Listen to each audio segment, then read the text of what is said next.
म्हातारी शिवाय म्हाताऱ्याला दुसरं कुणी जीवच लावेल. ऐका अशा गावातले एका म्हातारी इतके भांडण झाले दोघांची.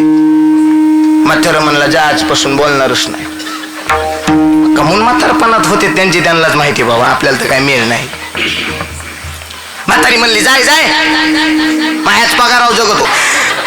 जा म्हणली नाही बोलायचं तर नका का बोला ना, आजपासून मी बी तुला बोलणार नाही. तेव्हा जा म्हणले आजपासून मी बी बोलणार नाही. दोघांचे बी भांडण. म्हातारी म्हणली आजपासून म्हाताऱ्याला बोलायचं नाही, आणि म्हातारं बी म्हणलं आजपासून या म्हातारीला बोलायचंच नाही.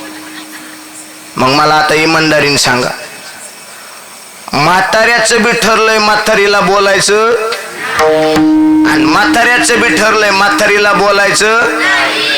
मग मला आता खरं सांगा, म्हातारी चुलीपाशी भाकरी थापायला बसल्या ह्या डांगऱ्याचं तिथं काय काम आहे? काय काम आहे सांगा ना, काय काम आहे? का ठरलंय काय? हा तुम्ही पाठ करून तर नाही. ठरलंय काय? बोलायचं नाही. ठरलंय ना बोलायचं नाही, मग तिथं बसायची काय गरज आहे का? काय गरज आहे का? काय गरज आहे का? काय गरज आहे का? अजिबात नाही. हे बघा, आपण जसं काम करतो तसं देव आपल्यावरती कृपा करीत असते. म्हातार बसलो बरं, डंगरीला यायची तर असते. हिवाळ्याचे दिवस म्हातारी चुलीपाशी भाकरी थापीती, ही चुलीपाशी जाऊन बसलो, हे दोन्ही पाय चुलीला लावले. म्हातारी भाकरी थापीती, ह्याने खिशातली बिडी काढली.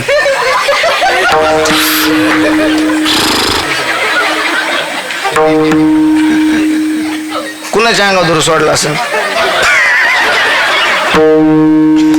म्हातारीच्या अंगावर धूर.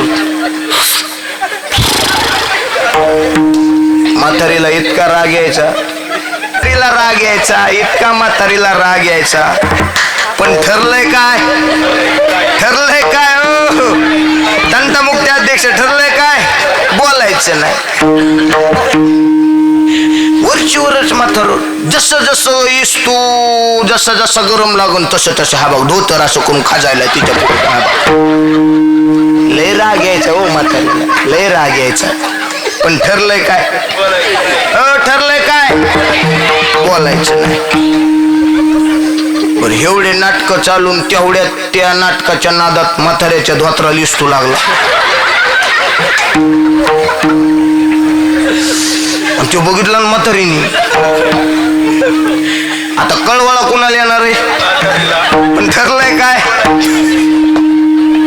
आता धोतर पेटलेलं तर सांगायचंय, पण धोतर तर पेटलेलं सांगायचंय, पण ठरलंय काय माय? बोलायचं. पण म्हातारे लय चॅप्टर. म्हातारीने अशी भाकरी हातावर घेतली, आणि म्हातारी भाकरी थापिता थापिता म्हणली माय कुणाच कान धोतर पेटलं बाय, आपल्याला काय करायचं? कुणाच कान धोतर पेटलं बाय, आपल्याला काय करायचं? म्हातारा त्याच्यात नादात